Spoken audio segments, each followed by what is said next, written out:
Assalamualaikum warahmatullahi wabarakatuh. Innal hamdalillah nahmaduhu wa nasta'inuhu wa nastaghfiruh wa na'udzu billahi min shururi anfusina wa min sayyiati a'malina. May yahdihillahu fala mudilla lahu wa may yudlil fala hadiya lahu.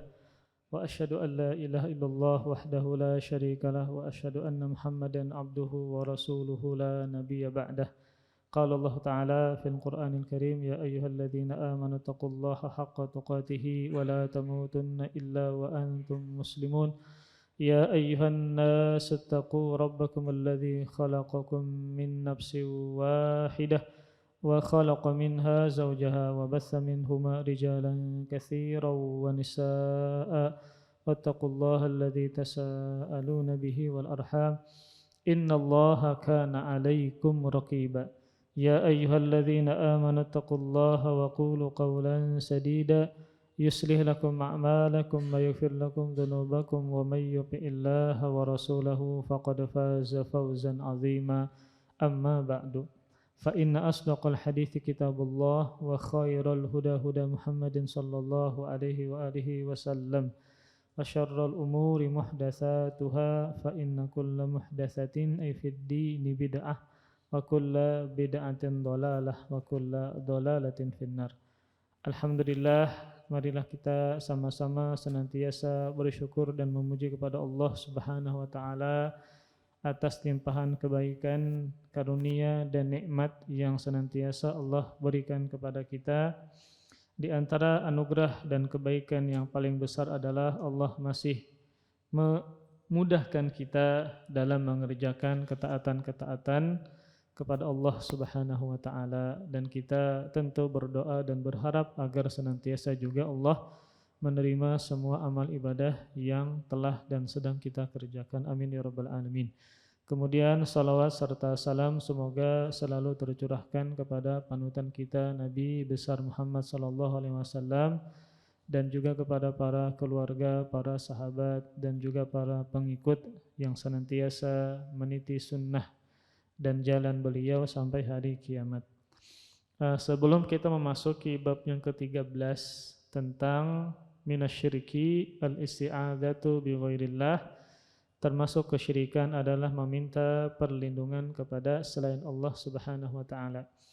Ulun ingin meluruskan kemarin berkaitan tentang kafarat nazar, ya. Ada kesalahan dari ulun, ya, dari sebuah berita.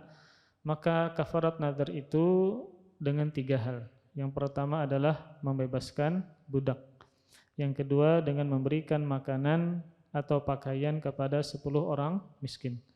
Kalau itu adalah bentuknya makanan, maka kalau beras itu adalah 1,5 kiloliter, ya.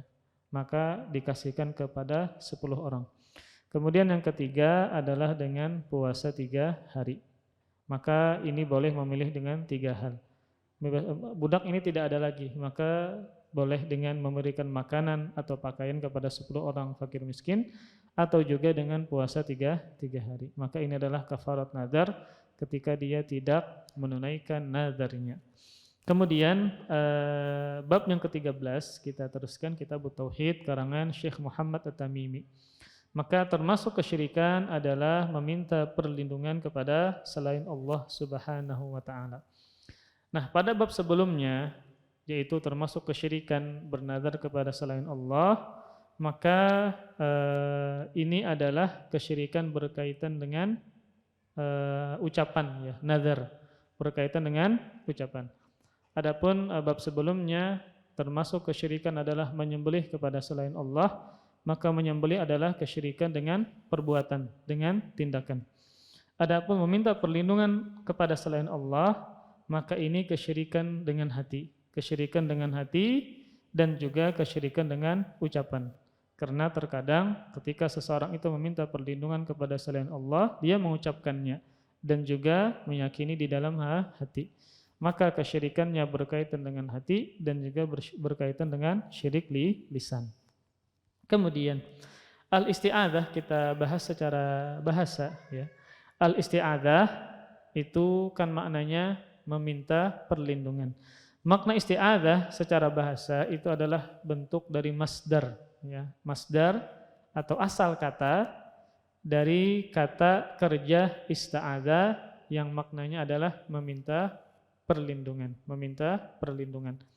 Jadi ketika ada kalimat sebuah kata ya atau kata kerja, contoh misalnya adza ya'udzu artinya adalah melindungi. Lalu kita tambah kata kerja ini dengan 3 huruf alif, sin, dan ta menjadi isti'adza. Kan asalnya adza ya'udzu artinya melindungi. Lalu kita tambah 3 huruf alif, sin, dan ta wazan istaf'ala maka menjadi ista'adza yasta'idzu yang maknanya menjadi tolab meminta. Maka berarti meminta perlindungan. Ini sama seperti ghafara maknanya adalah mengampuni. Lalu kita tambah alif, sin, dan ta menjadi istaghfara maka maknanya adalah minta ampun. Istaghfara yastaghfiru. Nah, kemudian meminta perlindungan kepada Allah Subhanahu wa taala ini merupakan ibadah yang sangat mulia. Makanya dalam Al-Qur'an Allah banyak menyuruh Rasulullah sallallahu alaihi wasallam agar Rasul senantiasa meminta perlindungan kepada Allah. Ini dibuktikan pada surah Al-Falaq dan An-Nas. Qul a'udzu birabbil falaq. Qul a'udzu birabbin nas. Allah memerintahkan Nabi Muhammad untuk mengatakan a'udzu birabbil falaq. Aku berlindung kepada Rabb yang menguasai waktu subuh. Kemudian An-Nas, qul a'udzu birabbin nas. Katakanlah wahai Muhammad, aku berlindung kepada Rabb-nya manusia, kepada Tuhannya manusia. Maka di sini menunjukkan bahwa meminta perlindungan kepada Allah termasuk ibadah yang mulia. Ini sebagaimana ya dalilnya yang ditujukan dalam beberapa ayat dalam Al-Qur'an seperti juga firman Allah Subhanahu wa taala surah Fussilat ayat 36. Firman Allah Subhanahu wa taala, "Wa imma yanzaghannaka minasyaitani nazghum fasta'idz billah innahu huwas samiul alim." Kata Allah Subhanahu wa taala, dan jika syaitan mengganggumu dengan suatu gangguan ya, seperti waswasnya, di antara waswas syaitan adalah kita ini ragu dengan kebenaran. Kita ragu dengan kebenaran. Maka Allah mengatakan, dan jika syaitan mengganggumu dengan suatu gangguan, termasuk gangguan syaitan adalah cepat marah. Ya. Karena marah datang dari syaitan. Jadi ketika syaitan mengganggumu dengan suatu gangguan, entah tadi membuat kita ragu dalam kebenaran, membuat kita sering emosi dan seterusnya, maka mohonlah perlindungan kepada Allah. Di sini Allah memerintahkan dengan sebuah ibadah agar jangan sampai mengiyakan dari perintah syaitan adalah dengan meminta perlindungan kepada Allah Subhanahu wa taala. Sesungguhnya dialah yang Maha mendengar lagi Maha mengetahui. Maka di sini Allah memerintahkan bagi setiap muslim yang mana dia ingin terhindarkan dari gangguan syaitan dengan berbagai macam tipu dayanya, maka caranya adalah dengan minta perlindungan kepada Allah Subhanahu wa taala. Ini menunjukkan bahwa isti'adzah tadi, meminta perlindungan adalah ibadah yang sangat mulia. Kemudian dalam firman-Nya yang lain, surah Al-Mu'minun ayat 97, Allah Subhanahu wa taala juga berfirman, wa qur rabbi a'udzubika min hamazatis syayatin. Dan katakanlah, wahai Rabbku, aku berlindung kepada engkau dari bisikan-bisikan syaitan. Jadi termasuk hal yang kita meminta perlindungan adalah berkaitan dengan bisikan-bisikan dan tipu daya dari syaitan. Maka dari sini isti'adzah kepada Allah bentuknya adalah ibadah. Bentuknya adalah ibadah kepada Allah Subhanahu wa taala. Nah, apabila seseorang beristi'adzah kepada makhluk ya, dalam catatan pada perkara yang mereka tidak mampu ya, atau kepada makhluk yang gaib, makhluk itu tidak ada di hadapan kita atau dia sudah meninggal dunia, maka hal itu adalah kesyirikan. Jadi ulun-ulang secara umum isti'adzah terbagi menjadi 2. Isti'adzah terbagi menjadi 2. Yang pertama adalah isti'adzah billah, meminta perlindungan kepada Allah. Yang pertama adalah al-isti'adzah billah, meminta perlindungan kepada Allah. Yang kedua adalah isti'adzah bi ghairillah, meminta perlindungan kepada selain Allah. Yang pertama, meminta perlindungan kepada Allah, maka itu adalah ibadah. Maka itu adalah ibadah dan bukti tauhid seorang muslim kepada Allah. Dan bukti tauhidnya seorang muslim kepada Allah Subhanahu wa taala. Dia senantiasa meminta perlindungan kepada Allah Subhanahu wa taala. Kemudian yang kedua, isti'adzah bi ghairillah, memohon perlindungan kepada selain Allah, ini terbagi dua. Hukumnya terbagi dua macam. Yang pertama boleh, yang kedua syirik. Meminta perlindungan kepada selain Allah terbagi dua macam hukumnya. Yang pertama boleh, yang kedua hukumnya syirik. Boleh, catatannya perhatikan, pada perkara yang dimampui oleh makhluk. Pada perkara yang dimampui oleh makhluk. Contoh misalnya ada seorang maling terkurung di kamar kita. Nah, maka kita biasanya minta perlindungan kepada siapa? Kepada polisi. Maka ini dibolehkan. Kenapa demikian? Karena polisi mampu untuk melindungi kita dari kejahatan si maling ini. Maka hukumnya boleh. Jadi catatannya adalah meminta perlindungan kepada selain Allah boleh kalau perkara tersebut mampu makhluk untuk melakukannya. Seperti tadi seseorang yang minta perlindungan kepada polisi, kepada ketua RT, kepada tetangga ketika ada kejahatan. Kemudian pertanyaan, bolehkah misalnya meminta perlindungan kepada Nabi Muhammad? Nabi Muhammad itu masih hidup misalnya. Tapi jenis meminta perlindungannya adalah minta perlindungan dari siksa api neraka. Boleh enggak? Ayo, angkat tangan pian. Tidak boleh. Kenapa? Tidak ada yang mampu melindungi diri dari siksa api neraka kecuali Allah. Maka siapapun makhluk tidak bisa. Kenapa? Karena jenis ini yang mampu hanya Allah Subhanahu wa taala. Jadi harus dilihat dulu apakah jenis minta pertolongannya itu mampu atau tidak dilakukan oleh makhluk.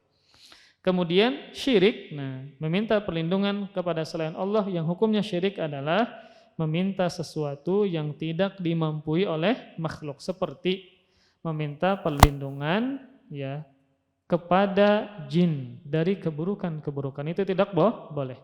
Karena keburukan-keburukan umum maka Allah Subhanahu wa taala lah yang mampu menghindarkan kita dari segala keburukan. Maka tidak boleh meminta bantuan kepada jin.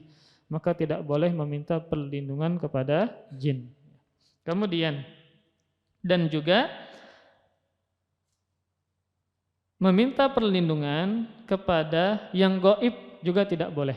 Jadi ulang-ulang, yang syirik adalah satu, meminta sesuatu yang tidak dimampui oleh makhluk, seperti tadi meminta perlindungan dari siksa api neraka kepada makhluk, maka tidak boleh. Atau meminta perlindungan pada sesuatu yang gaib.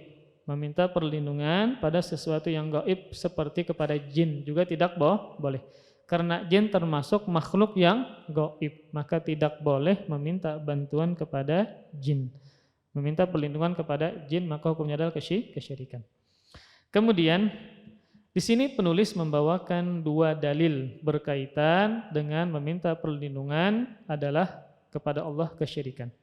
Dalil yang pertama di surah Jin ayat 6. Firman Allah Subhanahu wa taala, "Wa annahu kana rijalun minal insi ya'udzuna birijalin minal jinni fazaduhum rahaqa."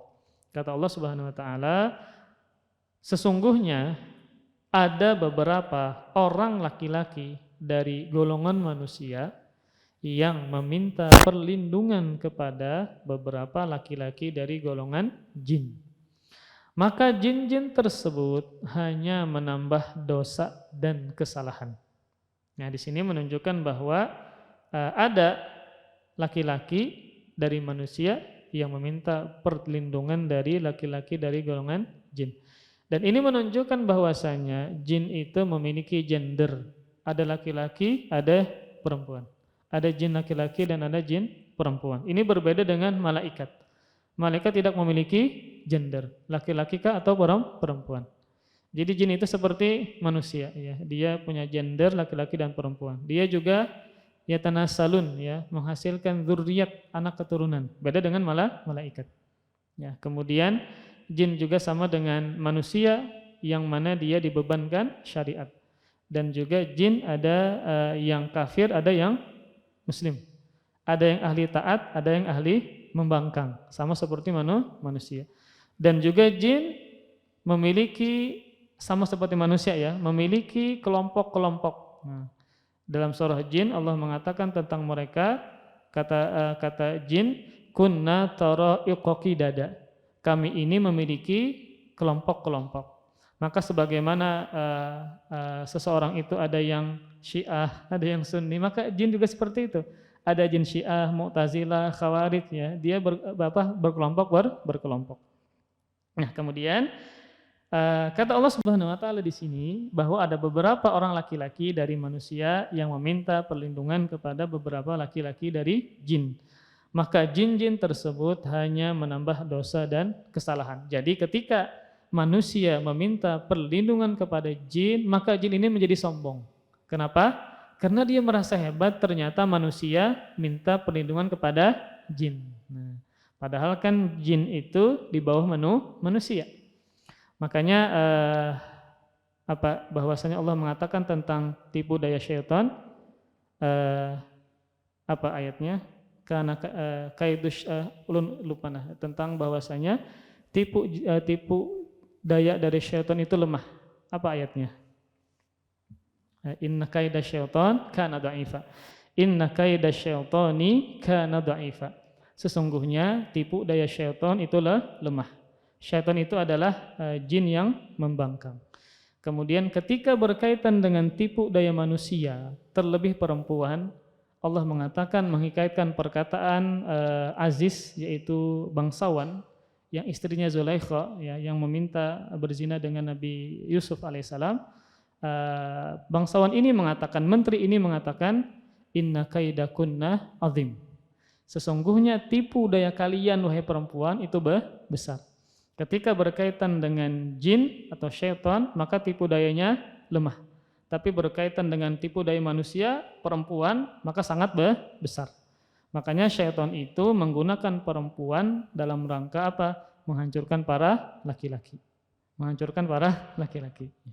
Makanya ketika perempuan itu keluar rumah, ya, terlebih dia membuka auratnya, kemudian memakai minyak wangi, maka pasti banyak mata laki-laki yang melihat kepada wanita tersebut. Ya. Makanya para laki-laki itu lemah dengan yang namanya perempuan. Ya. Tahu jelas pian kayak zaman sekarang ya. Kita kadawani dihiga bini melihat bebinian. Kita kan kau di HP di kamar. Tapi di gabini kadawani kemana-mana mata ditagur bini. Tapi kan kalau kita misalnya di kamar, sorongon macam-macam, akhirnya bisa melihat para perempuan. Nah kemudian, di sini penulis membawakan dua dalil. Yang pertama adalah surah Jin tadi ayat 6 yang mengatakan bahwasanya ada dulunya ya kelompok laki-laki dari manusia yang ternyata meminta perlindungan kepada laki-laki dari bangsa jin. Nah, tentang ayat tadi Al-Hafidz Ibnu Katsir di dalam tafsirnya mengatakan, kata beliau, kunna naro anna lana fadlan 'alal insi li'annahum kanu ya'udzuna bina idza nazalu wadiyan aw makanan muwahhishan minal barari wa ghairiha. Yaitu jin mengatakan, kami memandang bahwa kami punya kelebihan, kami punya keunggulan daripada manusia.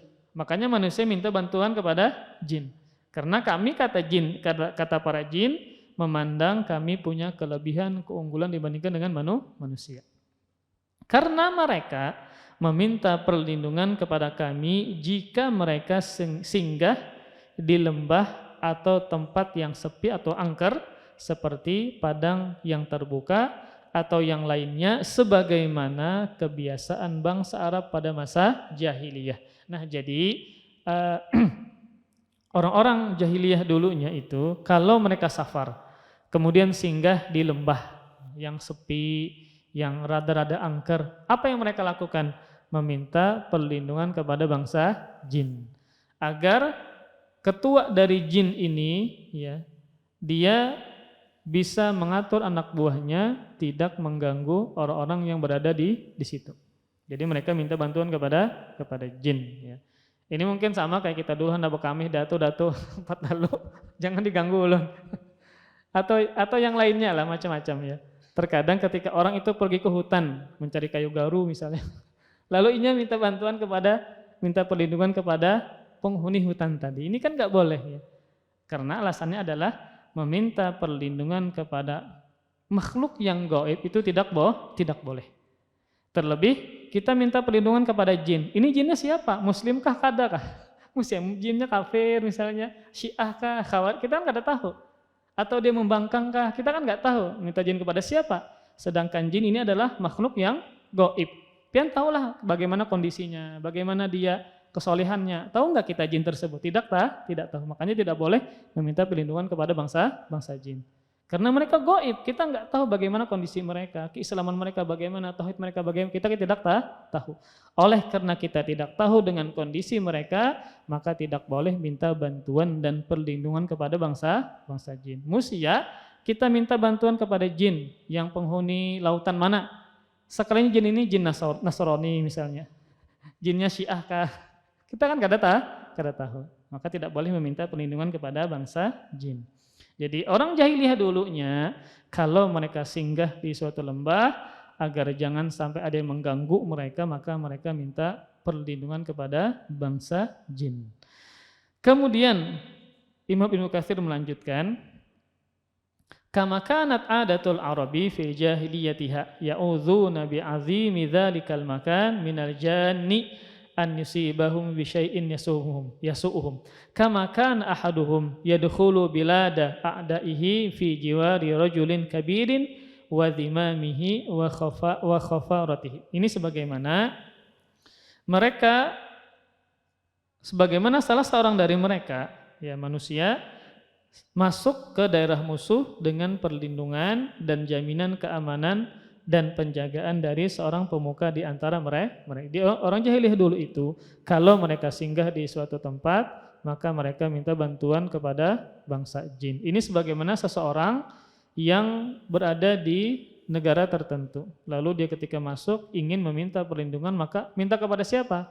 Kepada pemuka negara tersebut agar mendapatkan perlindungan dari beliau, kemudian tidak mendapatkan hal-hal yang tidak mengenakan. Ini seperti hal tersebut. Jadi ketika orang-orang jahiliyah dulunya, ketika mereka singgah saat safar, maka mereka meminta perlindungan kepada pemuka jin agar anak buahnya tidak mengganggu mereka.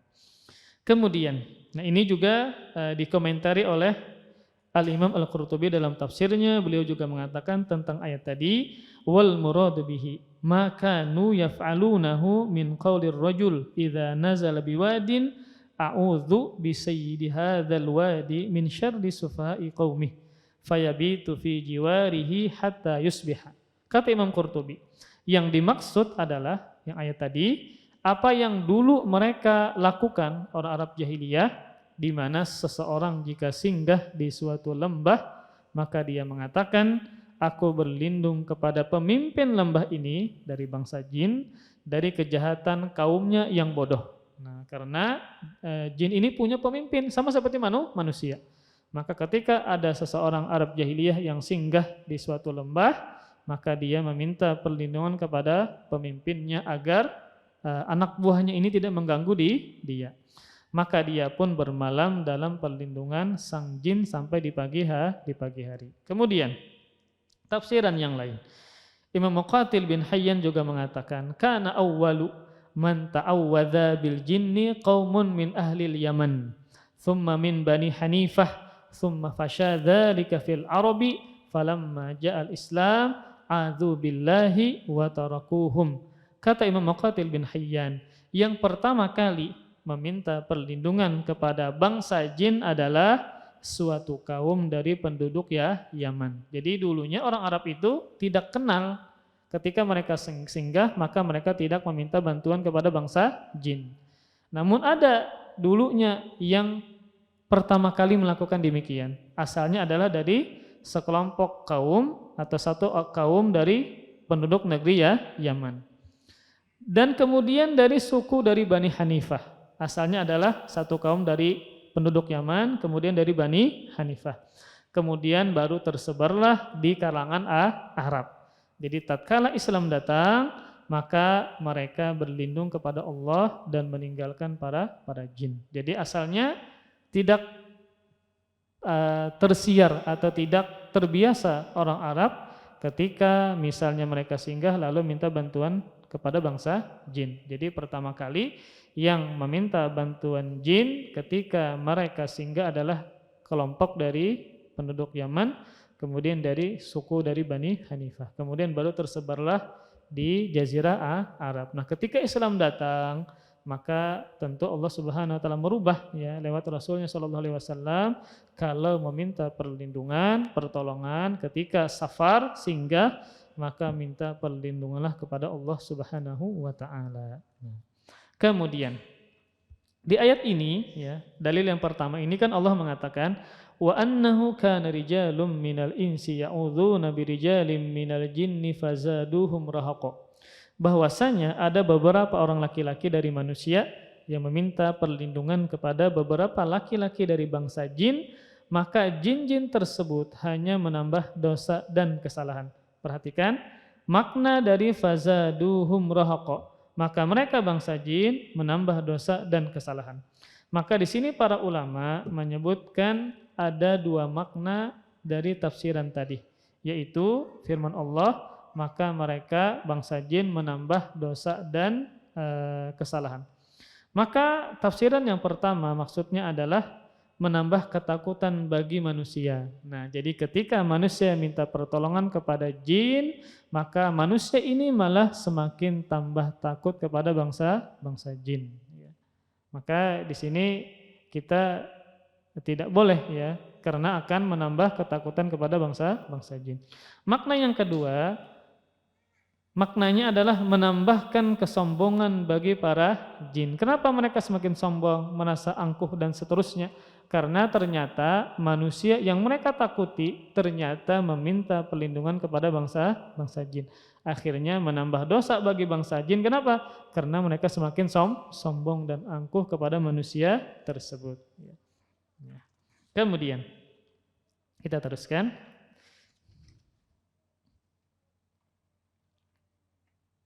Kemudian di antara dalil ya, yang lain menunjukkan haramnya meminta tolong kepada jin adalah firman Allah Subhanahu wa taala ya. Ini kan lagi ramai nih, lagi viral bubuhan dukun, ada pengacaranya pulang.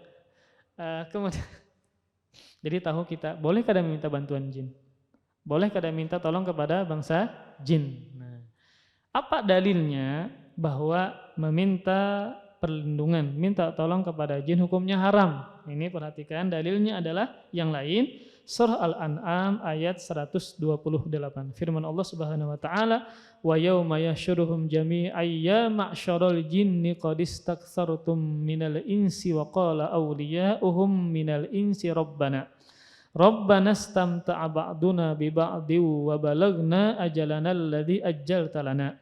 Qala an-naru maswaakum khalidina fiha illa ma sya'allah. Inna rabbaka hakimun alim." Kata Allah Subhanahu wa taala, dan ingatlah pada hari Allah mengumpulkan mereka semuanya. Jadi ketika Allah mengumpulkan semuanya, bangsa jin dan bangsa manusia. Lalu Allah berfirman mengatakan kepada bangsa jin, "Hai golongan jin, sesungguhnya kalian telah banyak menyesatkan manusia." Jadi Allah mengatakan kepada bangsa jin ketika mereka juga dikumpulkan, "Wahai segenap bangsa jin, sesungguhnya kalian telah banyak menyesatkan manusia." Lalu berkatalah kawan-kawan mereka dari golongan manusia, "Wahai Rabb kami, sesungguhnya sebagian dari kami telah dapat kesenangan dari sebagian yang lain, dan kami telah sampai kepada waktu yang telah Engkau tentukan bagi kami." Kemudian Allah mengatakan, neraka itulah tempat tinggal kalian, sedangkan kalian kekal di dalamnya kecuali kalau Allah menghendaki yang lain. Sesungguhnya Tuhanmu yaitu Allah Maha bijaksana lagi Maha mengetahui. Jadi di sini Allah Subhanahu wa taala menyebutkan percakapan ya antara Allah dengan jin dan juga antara manusia. Kemudian Allah mengatakan pada awal ayat ini dengan mengatakan bahwasanya wahai golongan jin, kalian telah banyak menyesatkan manusia. Setelah itu manusia mengatakan, wahai Rabb kami, sesungguhnya sebagian dari kami telah mendapatkan kesenangan dari sebagian yang lain. Kesenangan dari mana? Dari meminta perlindungan kepada bangsa jin. Jadi ada manfaat yang mereka dapatkan ketika meminta bantuan kepada jin. Ada kesenangannya, ada hal yang mereka manfaatkan.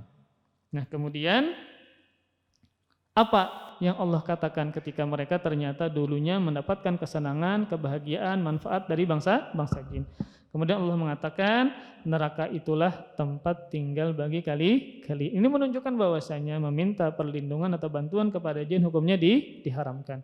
Karena Allah mengatakan dengan ancaman neraka itulah tempat tinggal bagi kalian.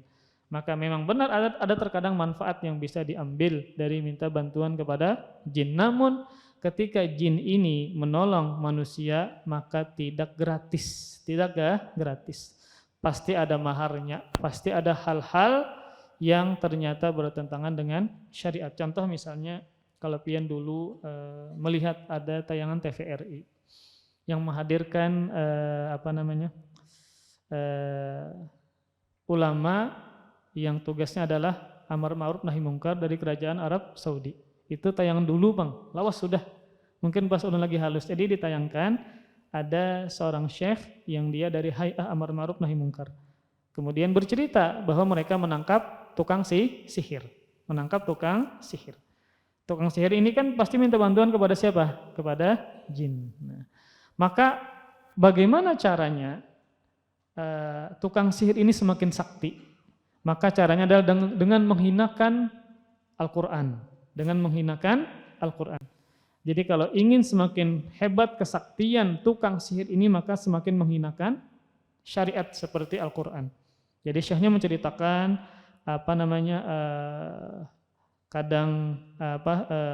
Al-Quran ya itu ditaruh di dalam WC toilet.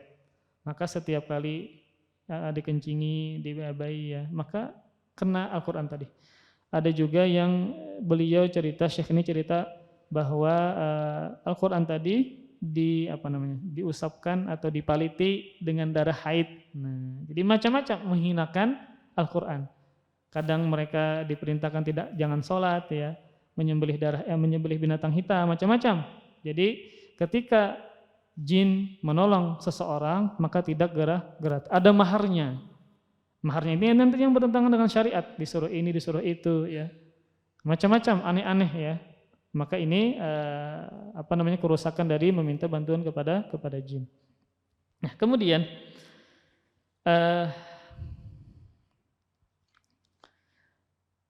dan meminta bantuan jin tadi diharamkan karena tadi adalah firman Allah Subhanahu wa taala tadi surah Al-An'am ayat 128 yang mana manusia itu disesatkan oleh jin karena manusia minta bantuan kepada jin, ya, minta bantuan dan pertolongan kepada jin dan mereka disiksa oleh Allah Subhanahu wa taala. Kemudian, faktor yang lain tidak boleh meminta bantuan kepada jin adalah tadi ulun sebutkan bahwa jin itu juga bermacam-macam. Pian bisa enggak memastikan jin ini jin soleh? Enggak mungkin, karena jin ini adalah perkara yang gaib, kita tidak tahu. Maka jin ada yang muslim, ada yang kafir, ya. Ada jin Hindu, jin Buddha, macam-macam. Ada jin yang ateis, ya. Ada yang agnostik, macam-macam. Sama seperti manusia, ya. Karena kita tidak bisa memastikan kondisi dari jin ini, maka tidak boleh meminta tolong kepada bangsa jin. Ya. Maka tidak benar ya bahwa boleh minta bantuan kepada jin. Tidak boleh, tidak benar ya. Karena tidak tahu kita bagaimana kondisi dari bangsa jin tadi. Kemudian ada sebuah hadis ya yang mana syaitan ini ya mengajari Abu Hurairah ayat kursi. Kemudian Nabi mengetahui ya. Jadi ceritanya bahwasanya Abu Hurairah didatangi oleh seseorang 3 hari 3 malam. Yang mana dia mengajarkan Abu Hurairah ayat kursi agar tidak diganggu oleh bangsa jin atau syaitan. Kemudian Nabi mengetahui cerita tersebut. Maka Nabi mengatakan kepada Abu Hurairah, "Ama innahu qad sadaqaka wa huwa kadzubun ta'lamu man tukhatibu mundu 3 layalin ya Abu Hurairah?" Qala la, qala dzaka syaitan. Hadis ini sahih dikeluarkan oleh Imam Bukhari. Rasul mengatakan kepada sahabat Abu Hurairah, adapun dia ya, Kala itu dia mengatakan kebenaran, bahwa kalau tidak ingin diganggu oleh syaitan maka baca ayat kursi. Maka itu adalah kebenaran kata Rasul. Dia mengatakan benar kepada engkau. Namun asalnya dia adalah kadzub. Apa kadzub? Pendusta. Engkau tahu siapa yang bercakap, berbicara denganmu sampai 3 malam tersebut, kata Nabi. Wahai Abu Hurairah. Abu Hurairah menjawab tidak tahu. Maka Rasul mengatakan dia adalah syaitan. Dia adalah syaitan. Jadi dia mengatakan kebenaran kepada Abu Hurairah bahwa kalau tidak ingin diganggu oleh syaitan maka baca ayat kursi. Nah pada saat itu dia benar mengatakan demikian. Namun sejatinya dia adalah pendusta. Maka jin atau syaitan ini dia adalah seseorang yang pendusta. Maka tidak boleh akhirnya meminta bantuan dan tolong kepada bangsa jin tadi. Nah kemudian juga alasan yang lain adalah maka pada umumnya jin itu ketika mereka menolong membantu manusia maka ada timbal baliknya. Maka entah tadi dengan seperti mempersembahkan darah binatang ya, ayamnya warna hitam misalnya, maka ini biasanya praktek dukun ya. Kalau pian batu tamba ini ketujuh orang Banjar batu tamba. Disuruh macam-macam nang aneh-aneh ya. Makanya kan penting kita memahami bahwa sebab itu tidak boleh ditetapkan kecuali lewat syariat atau para peneliti yang meneliti ada sebab ini bisa terbukti demikian. Kalau misalnya tidak terbukti, tidak ditetapkan oleh syariat dan para peneliti maka tidak boleh dijadikan sebagai sebab. Misal ada orang ingin mencari kesembuhan. Lalu jar orang pintar ini pian harus menyembelih hewan ayam yang warna hitam. Apa kaitannya antara menyembelih binatang hitam dengan kesembuhan? Apakah ada dalam syariat? Tentu tidak ada. Apakah para dokter meneliti demikian? Maka jawabannya tidak. Maka tidak boleh berobat dengan demikian. Berarti orang pintar ini sejatinya dia meminta perlindungan dan bantuan kepada bangsa jin. Akhirnya dia menyembelih bukan untuk Allah Subhanahu wa taala. Entah tadi kepala binatang ya dan seterusnya. Yang hakikat dari perintah dari jin ini adalah ketundukan dan kepatuhan dari manusia. Ketika manusia ini tunduk dan patuh kepada perintah jin, maka jin ini semakin bahagia, semakin jumawa dan sombong. Itulah kesenangan yang hakiki dari bangsa jin ketika manusia tunduk dan patuh kepada perintah jin tadi. Maka mereka semakin senang, semakin bahagia, semakin sombong dan jumawa kalau kita tunduk dan patuh kepada perintah jin. Maka pasti ya, ketika manusia ini ditolong macam-macam maka dia akan mengerjakan apa yang diperintahkan oleh bangsa jin tadi. Maka ketika ada ketundukan dan pengagungan dari manusia kepada bangsa jin, maka disitulah letaknya kesyirikan yang lain. Ada ketundukan, pengagungan kepada bangsa jin, maka disitulah ada kesyirikan yang lain. Nah kemudian, dalil yang lain tidak bolehnya minta tolong kepada jin adalah Rasulullah Sallallahu Alaihi Wasallam tidak pernah meminta tolong kepada bangsa jin. Maka para sahabat pun juga demikian, para tabi'in pun juga demikian, tidak pernah meminta tolong kepada bangsa jin. Contohnya, Aisyah pernah kehilangan kalung. Nah, kehilangan kalung, Nabi mencari kemana-mana, menyuruh para sahabat mencari. Apakah Nabi minta tolong kepada bangsa jin? Maka jawabannya tidak. Ya. Maka cukuplah sebaik-baik contoh adalah Rasulullah Sallallahu Alaihi Wasallam. Maka Nabi pun tidak pernah sedikit pun meminta bantuan dan pertolongan kepada bangsa jin. Kemudian juga ketika Nabi perang, apakah Nabi minta pertolongan kepada jin? Maka jawabannya tidak. Ya. Tapi Rasulullah berdoa kepada Allah agar Allah menolong Rasul dan para sahabatnya. Maka tidak pernah sedikit pun ketika perang berkaitan dengan nyawa, hidup dan mati, Rasul minta bantuan kepada bangsa jin. Padahal kan ada jin yang sekelompok jin yang menemui Nabi ya, yang mendengarkan bacaan Al-Qur'an Nabi ya. Itu kan ada ceritanya dalam Al-Qur'an. Tapi Nabi tidak pernah meminta tolong kepada mereka. Kita teruskan dalil yang kedua. bahwa termasuk kesyirikan meminta perlindungan kepada selain Allah adalah berupa hadis Nabi. Dari Khawlah binti Hakim mengatakan, aku mendengar Rasulullah sallallahu alaihi wasallam yaqul, mengatakan atau bersabda, man nazala manzilan faqala a'udzu bikalimatillahi tammati min syarri ma khalaq lam yadurruhu syai'un hatta yarhala min manzilihi dzalika. Rawahu Muslim. Rasulullah Shallallahu Alaihi Wasallam bersabda, barang siapa yang singgah di suatu tempat, nah ini kalau pian safarkah, tulak kemanakah, lalu pian singgah di tempat tersebut. Maka karena kita berada di tempat asing ya, tempat yang asing, maka dianjurkan untuk berdoa. Di antara doanya adalah ini, a'udzu bikalimatillahi tammati min syarri ma khalaq. Yang artinya adalah aku berlindung, kata Rasul, dengan kalam Allah, dengan kalimat-kalimat Allah, dengan kalam-kalam Allah yang maha sempurna dari kejahatan semua makhluk yang Dia ciptakan. Dari kejahatan semua makhluk yang Dia ciptakan. Ini sama dan mirip ya seperti firman Allah di surah Al-Falaq, qul a'udzu birabbil falaq min syarri ma khalaq. Katakanlah wahai Muhammad, aku berlindung dengan Rabb yang menguasai waktu subuh. Dari apa? Min syarri ma khalaq, dari keburukan makhluk yang Dia ciptakan. Ini sama doanya ketika singgah adalah a'udzu bikalimatillahi tammati min syarri ma khalaq. Aku berlindung dengan kalam-kalam Allah yang maha sempurna dari keburukan makhluk yang Allah ciptakan. Dari semua makhluk, dari semua keburukan makhluk yang Allah ciptakan. Nah, karena jenis perlindungan ini tidak ada yang mampu kecuali Allah, maka tidak boleh meminta perlindungan kecuali hanya kepada Allah Subhanahu wa taala. Siapa yang mampu melindungi kita dari semua keburukan makhluk yang Allah ciptakan sangat banyak, maka tidak ada yang mampu makhluk seorang pun kecuali Allah, maka tidak boleh meminta perlindungan jenis ini kecuali hanya kepada Allah.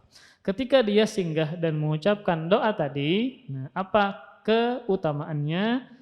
Lam yadurrahu syai'un hatta yarhala min manzilihi dzalika. Niscaya tidak ada suatu apapun yang membahayakan dirinya sampai dia beranjak dari tempat tersebut. Maka dia akan aman di tempat tadi sampai dia meninggalkan tempat tersebut. Nah, maka ini cara kita agar mendapatkan perlindungan ya dari semua makhluk yang Allah ciptakan dengan membaca doa tadi, ya, dengan membaca doa tadi. Maka di sini ya, penulis membawakan hadis ini seakan-akan ingin memberitahu kepada kita bahwasanya Nabi Shallallahu Alaihi Wasallam memberikan solusi. Kalau kita ingin meminta perlindungan, maka minta perlindunganlah kepada Allah dengan membaca tadi, dengan membaca doa tadi. Maka kalau orang Arab jahiliyah dulunya ketika mereka singgah, maka mereka meminta pertolongan kepada siapa? Kepada bangsa jin. Maka orang Islam yang menggantungkan dirinya hanya kepada Allah dan bertawakal kepada Allah, meminta perlindungan tentu juga hanya kepada Allah Subhanahu wa taala. Maka inilah cara kita agar selamat dari segala keburukan kalau kita singgah. Terlebih pekerjaan pian mengharuskan pian safar kemana-mana ya. Atau misalnya pian kujuk-kujuk di Banjarmasin, nah, ojek online kah atau apakah mobil online kah, maka kan kadang kita singgah kemana-mana. Maka kalau pian singgah di rumah siapakah, di warung siapakah, di tengah jembatan kah, ketika mengantarkan makanan maka bacalah doa tadi. A'udzu bikalimatillahi tammati min syarri ma khalaq. Karena termasuk banyaknya kejahatan adalah di tengah jalan ketika kita singgah. Maka ini harus diperhatikan bagi kita yang ingin mencari keamanan. Maka di antara doanya adalah ini yang diajarkan oleh Nabi, a'udzu bikalimatillahi tammati min syarri ma khalaq. Maka ketika dia membaca tadi tidak ada satupun yang akan membahayakan dirinya sampai dia pergi dari tempat singgahnya tadi. Nah, kemudian ada dalil yang lain atau suatu permasalahan yang lain dari hadis ini bahwa hadis ini dalil bahwasanya kalamullah, kalimat Allah atau kalamullah bukan makhluk. bukan makhluk. Ada sebagian kelompok yang menyimpang yang mengatakan adalah kalamullah makhluk. Kalam Allah adalah makhluk. Apa buktinya? Karena Nabi berlindung dengan kalamullah. Kalau seandainya dia makhluk, maka tidak mungkin Nabi berlindung kepada kalamullah. Karena Nabi mengatakan, a'udzu bikalimatillah. Aku berlindung dengan kalimat-kalimat Allah, dengan kalam-kalam Allah. Maka kalau seandainya itu makhluk, maka tidak mungkin Nabi berlindung kepada makhluk. Karena kalamullah adalah sifat Allah Subhanahu wa taala, maka sifat itu adalah bagian dari zat Allah Subhanahu wa taala, maka itu bukan makhluk, maka Nabi berlindung kepada sifat Allah Subhanahu wa taala, yaitu kalamullah. Kalam atau ucapan-ucapan Allah Subhanahu wa taala. Kemudian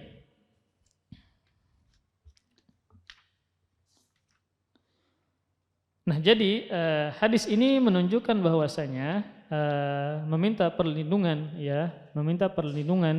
yang jenis perlindungannya adalah agar dihindarkan dari segala keburukan makhluk, maka itu tidak boleh ditujukan kepada selain Allah Subhanahu wa taala, maka harus meminta perlindungan kepada Allah Subhanahu wa taala. Maka inilah yang bisa kita baca ketika kita singgah, maka dengan membaca a'udzu bikalimatillahi tammati min syarri ma khalaq. Kemudian sebagai penutup kandungan dalam bab ini, maka ada 5 kandungan dari bab ini. Yang pertama adalah al-ula tafsiru ayatil jin, penjelasan dari ayat jin tadi, yaitu bahwasanya dulunya ya ada sekelompok laki-laki dari manusia yang meminta bantuan atau perlindungan kepada sekelompok laki-laki dari bangsa jin, yang mana ketika mereka minta bantuan dan pertolongan kepada jin, fazaduhum rahaqa. Di antara tafsirannya adalah manusia ini malah semakin takut kepada bangsa jin. Kenapa? Karena mereka meminta perlindungan kepada bangsa jin. Jadi mereka menganggap jin itu adalah sesuatu yang hebat, yang bisa melindungi mereka, maka mereka semakin takut kepada bangsa jin. Dan itu menunjukkan bahwasanya dilarang seseorang itu minta pertolongan kepada bangsa jin, ya, kepada bangsa jin, karena tercela. Kemudian yang kedua, kandungan kedua adalah kaunuhu minasyirki, meminta perlindungan kepada selain Allah adalah kesyirikan, ya, adalah kesyirikan. Namun ini harus rinci, ya. Kapan dikatakan syirik, kapan dikatakan tidak syirik. Syirik kalau meminta perlindungan satu kepada jin, kepada makhluk yang gaib itu tidak boleh. Kemudian meminta perlindungan kepada sesuatu yang tidak dimampui oleh makhluk, itu juga tidak boleh. Seperti tadi seseorang minta perlindungan dari siksa api neraka kepada Rasulullah, tidak boleh. Karena jenis minta perlindungan ini tidak ada mampu seorang makhluk pun kecuali Allah Subhanahu wa taala. Ya, makanya kan Rasul banyak berdoa, minta perlindungan, minta dilindungi dari siksa kubur, dari fitnah kehidupan, kematian, dari fitnah dajjal, dari siksa api neraka. Masa kita meminta perlindungan kepada Rasul, sedangkan Rasul apa? Minta perlindungan kepada Allah dari siksa api neraka. Maka harus lihat dulu jenis dari meminta perlindungannya. Kalau itu tidak dimampui oleh makhluk, maka tidak boleh dia tujukan kepada selain Allah Subhanahu wa taala. Kalau dimampui oleh makhluk, seperti tadi kita minta perlindungan kepada polisi ketika ada orang yang berbuat jahat kepada kita, maka boleh. Kemudian yang ketiga, kandungan yang ketiga, penulis mengatakan al-istidlalu ala dzalika bil hadits. Li'anna al-ulama yastadilluna bihi ala anna kalimatillah ghairu makhluqah qalu li'anna al-isti'adzah bil makhluk syirkun. Hadis tersebut di atas dalil yang kedua tadi berupa doa a'udzu bikalimatillah tammati min khalaq. Hadis tersebut di atas sebagaimana disimpulkan oleh para ulama merupakan dalil bahwa kalamullah itu bukan makhluk. Dari sisi apa? Karena tidak mungkin Rasul berlindung kepada makhluk. Kan Rasul mengatakan a'udzu bikalimatillahi tammati min syarri ma khalaq. Aku berlindung dengan kalam-kalam Allah yang maha sempurna dari segala makhluk yang Allah ciptakan. Di sini kan Rasul meminta perlindungan dengan kalamullah. Maka kalamullah bukan makhluk, karena kalau makhluk tidak mungkin Nabi meminta perlindungan kepada makhluk. Karena meminta perlindungan kepada makhluk itu kesyirikan. Kemudian yang keempat, fadilatu hadzal du'a ma'akhtisarihi. Keutamaan dari doa ini walaupun dia singkat. Apa keutamaannya? Ketika singgah lalu kita mengatakan doa tadi, maka Allah melindungi kita dari segala keburukan makhluk yang Allah ciptakan. Ini kan umum ya, keburukan dari makhluk yang Allah ciptakan. Entah dari kalangan binatang ya, misalnya pian singgah di tengah hutan kah, maka insya Allah selamat dari ular kah, dari singa kah, dari apakah ya. Atau misalnya gangguan dari jin atau gangguan dari manusia, begal kah dan seterusnya ya. Maka ingatlah doa ini. Kalau pian lupa, nah andak di muka setir pian tuh, nah, supaya ingat terus. Andak di muka apa supaya pian ingat ya. Kadang kita kada ingat baca doa seperti ini, singgah kada ingat, kerancakan singgah jadi kada ingat. Pian tempel, pian tulis, pian tempel, pian lakbani. Nah, di muka setiran pian kah, di muka spek motor pian kah, supaya ingat pian singgah baca doa ini supaya aman. Yang mengajarkan bukan ulun tapi Nabi Muhammad SAW. Kemudian yang kelima kandungannya adalah anna kauna syai'i yahsulu bihi manfaatun dunyawiyah min kaffi syarrin aw jalbi naf'in la yadullu ala annahu laisa minasyirki. Penulis mengatakan, kandungan yang kelima yang terakhir adalah sesuatu yang bisa mendatangkan kebaikan dunia, baik dengan menolak kejahatan atau mendatangkan keberuntungan, tidak berarti sesuatu itu tidak termasuk kesyirikan. Ulang-ulang, sesuatu yang bisa mendatangkan kebaikan dunia, entah mendapatkan duit kah, harta kah, baik. Nah, kebaikan dunia ini apa contohnya? Baik dengan menolak kejahatan atau mendatangkan keberuntungan atau maslahat, tidak berarti sesuatu itu tidak termasuk kesyirikan. Maka maksudnya apa? Sesuatu yang mendatangkan kebaikan dunia, entah itu dihindarkan dari keburukan atau mendatangkan kemaslahatan, bisa jadi itu adalah kesyirikan. Contohnya apa? Misalnya ini yang disebutkan oleh Syekh Muhammad bin Shalih Al-Utsaimin dalam kitab beliau Syarah dari Kitab Tauhid. Contohnya adalah kata beliau, seperti seseorang yang sujud kepada raja. Sujud kepada raja. Sujud kan itu adalah kondisi ibadah, maka tidak boleh sujud kepada selain Allah. Contoh, ada seseorang yang sujud kepada raja. Lalu raja memberi kepada orang yang sujud ini harta dan istana. Kan berarti si orang ini dapat kebaikan dunia berupa dapat harta. Tetapi dengan cara apa? Dengan cara sujud. Memang itu mendatangkan kebaikan dunia berupa harta. Namun ternyata itu adalah kesyirikan. Jadi tidak berarti sesuatu yang mendatangkan manfaat dunia lalu itu dikatakan tidak kesyirikan. Contohnya adalah tadi. Atau contohnya adalah seperti dia meminta bantuan kepada bangsa jin. Kan mendatangkan manfaat. Misal jin, tolong ini ada orang kehilangan. Nah, kehilangan kendaraan. Cari akan pong di mana? Jin kan harap kemana-mana. Lalu dia memberitahukan kepada orang tadi di sini. Itu kan manfaat. Manfaat kebaikan dunia kan. Apakah itu mutlak itu terhindar dari kesyirikan? Enggak. Ternyata itu adalah kesyirikan karena dia meminta bantuan kepada makhluk yang gaib.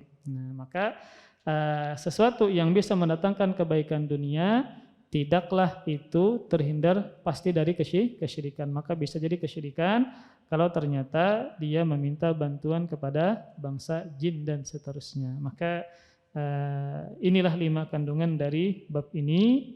Yang pertama ulun-ulang bahwa bab ini menjelaskan tentang maksud ayat yang tertera dalam surah Al-Jin tadi, bahwa diharamkan untuk meminta pertolongan dan bantuan kepada bangsa jin. Alasannya kan banyak, ulun sebutkan tadi. Dalilnya juga banyak. Di antara dalilnya adalah tadi karena kita tidak tahu kondisi dari bangsa jin. Ini jin mana? Jangan-jangan jin kafir, jin Nasrani, jin Buddha, jin yang agnostik, tidak percaya Tuhan, kan kita nggak tahu ya. Maka tidak boleh kita minta bantuan kepada makhluk yang gaib. Ya. Kemudian juga Rasulullah SAW ya, banyak sekali melakukan peperangan, tidak pernah sedikit pun minta bantuan kepada bangsa jin. Ya. Kemudian yang kedua, meminta perlindungan kepada selain Allah adalah kesyirikan. Kemudian yang ketiga, bahwasanya sebagaimana hadis tersebut di atas disimpulkan oleh para ulama merupakan dalil bahwa kalamullah bukan makhluk, karena meminta perlindungan kepada makhluk adalah kesyirikan. Jadi Nabi mengatakan, a'udzu bikalimatillahi tammati min syarri ma khalaq. Aku berlindung dengan kalam-kalam Allah yang sempurna. Maka kalamullah bukan makhluk karena Nabi meminta perlindungan kepada kalam Allah. Maka tidak mungkin Nabi meminta perlindungan kepada makhluk. Kemudian kandungan yang keempat, doa ini memiliki keutamaan yang besar walaupun maknanya atau kalimatnya ringkas. Yaitu dia dihindarkan dari segala keburukan ketika dia singgah sampai dia pergi dari tempat persinggahan tersebut dengan membaca a'udzu bikalimatillahi tammati min syarri ma khalaq. Kemudian tadi yang kelima, sesuatu yang bisa mendatangkan kebaikan dunia, maka tidak berarti sesuatu itu tidak termasuk kesyirikan. Wallahu a'lam bishawab. Ya, nanti insyaallah kita akan meneruskan bab yang ke-13. Termasuk kesyirikan juga adalah beristighatsah kepada selain Allah atau berdoa kepada selain Allah Subhanahu wa taala. Wallahu a'lam bishawab. Ya, ini yang bisa saya sampaikan, semoga bermanfaat ya, semoga kita bisa mengamalkan ilmu yang kita dapatkan. Karena inti dari ilmu yang kita pelajari adalah diamalkan. Ketika ilmu diamalkan maka pasti menumbuhkan rasa takut kepada Allah Subhanahu wa taala. Wallahu a'lam bishawab. Kita tutup majlis ini dengan doa yang penuh keberkahan, doa kafaratul majlis. Subhanakallahumma bihamdika asyhadu an la ilaha illa anta astaghfiruka wa atubu ilaik. Wassalamualaikum warahmatullahi wabarakatuh. Terima kasih. Jazakumullah khairan wa barakallahu fikum. Video ini dibuat atas partisipasi dari donasi Anda. Semoga menjadi amal jariah bagi Anda semuanya.